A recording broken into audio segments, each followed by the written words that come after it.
একীভূত হওয়া ব্যাংকগুলোর গ্রাহকদের আমানতে সম্ভাব্য হেয়ারকাট বা অর্থ কেটে নেওয়ার সিদ্ধান্ত বাতিলের দাবিতে চট্টগ্রামে 5টি ব্যাংক শাখায় তালা দিয়ে বিক্ষোভ করেছে ভুক্তভোগীরা।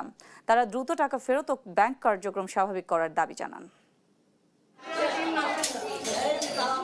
একীভূত হওয়া ব্যাংকগুলোর গ্রাহকদের আমানতে সম্ভাব্য হেয়ারকাট বা অর্থ কেটে নেওয়ার সিদ্ধান্ত বাতিলের দাবিতে চট্টগ্রামের খাতুনগঞ্জে 5টি ব্যাংকের কার্যালয়ে তালা দেওয়া হয়।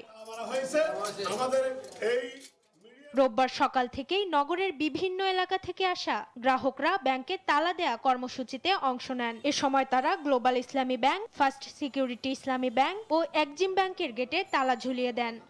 ওনারা সময় চাইছে, সময় দিছি, সময় চাইছে, সময় দিছি, আর সময় নাই। লাগাতার আন্দোলন আজকে শুরু হলো। আমাদের বৃহত্তর কঠিন থেকে কঠিনতম আন্দোলন। হয় দাবি আদায় করে টাকা দিবে, আর না হলে ব্যাংক শাটডাউন থাকবে। 70% টাকা আমি এই ব্যাংকে রাখছি, ফার্স্ট সিকিউরিটি ব্যাংকে।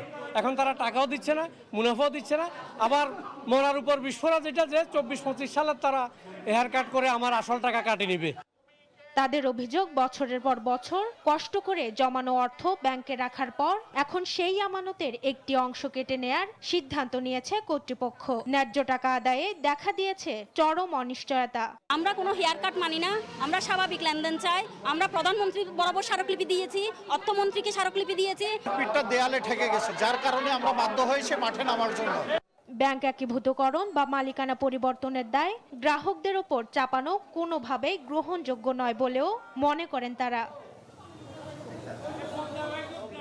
পরিস্থিতি উত্তপ্ত হলে ঘটনাস্থলে গিয়ে পরিস্থিতি নিয়ন্ত্রণে আনে পুলিশ। গ্রাহকদের শান্ত করে এক পর্যায়ে তালা খুলে দেয়া হয়। এখন পরিস্থিতি স্বাভাবিক আছে। তারা বিভিন্ন ধরনের কর্মসূচি ঘোষণা করেছিল। পুলিশ আসার পরে তারা সবকিছু সহনীয় পর্যায়ে নিয়ে আসছেন। আমাদের এখন বর্তমানে আইনশৃঙ্খলা পরিস্থিতি স্বাভাবিক আছে।